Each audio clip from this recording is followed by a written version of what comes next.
జనసేన అధినేత పవన్ కళ్యాణ్ ఈ నెల 18న సత్తెనపల్లి జిల్లాలో పర్యటించనున్నారు. కౌలు రైతుల భరోసా యాత్రలో ఆయన పాల్గొననున్నారు. ఇక ఆత్మహత్య చేసుకున్న కౌలు రైతుల కుటుంబాలకు ₹1,00,000 ఆర్థిక సహాయం చేయనున్నట్లు విజయవాడ నగర జనసేన అధ్యక్షులు పోతిన మహేష్ తెలిపారు.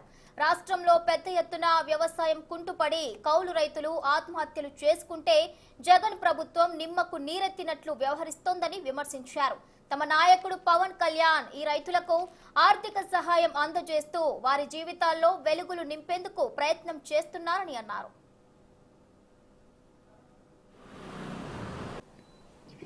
ఈ నెల 18వ తారీఖున ఆదివారం గుంటూరు జిల్లా సత్తెనపల్లిలో నిర్వహించే కౌలు రైతుల భరోసా యాత్ర తర్వాత అయినా సరే ఈ రాష్ట్ర ప్రభుత్వం కళ్ళు తెరుస్తుందని మిమ్మల్ని సూటిగా ప్రశ్నిస్తూ ఉన్నాం. రాష్ట్రంలో 3,000 పైచిలకు కౌలు రైతులు ఆత్మహత్య చేసుకుంటే ఈ ప్రభుత్వం ఇంతవరకు ఒక్క కుటుంబానికి కూడా పూర్తి స్థాయిలో ₹7,00,000 నష్టపరిహారం ఎందుకు చెల్లించలేదని మిమ్మల్ని సూటిగా ప్రశ్నిస్తూ ఉన్నాం.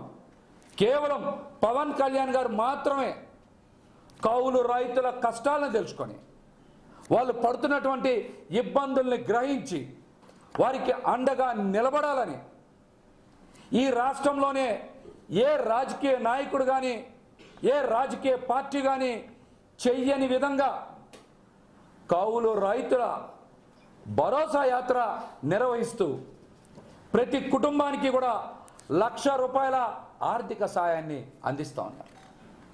₹1,00,000 ఆర్థిక సాయాన్ని అందిస్తూ ఉన్నారు. అందుకనే పవన్ కళ్యాణ్ గారిని ఈ రాష్ట్రంలో రైతాంగం కానీ కౌలు రైతులందరూ కూడా కౌలు రైతుల ఆపద్ బాంధవుడని ప్రతి ఒక్కరు కూడా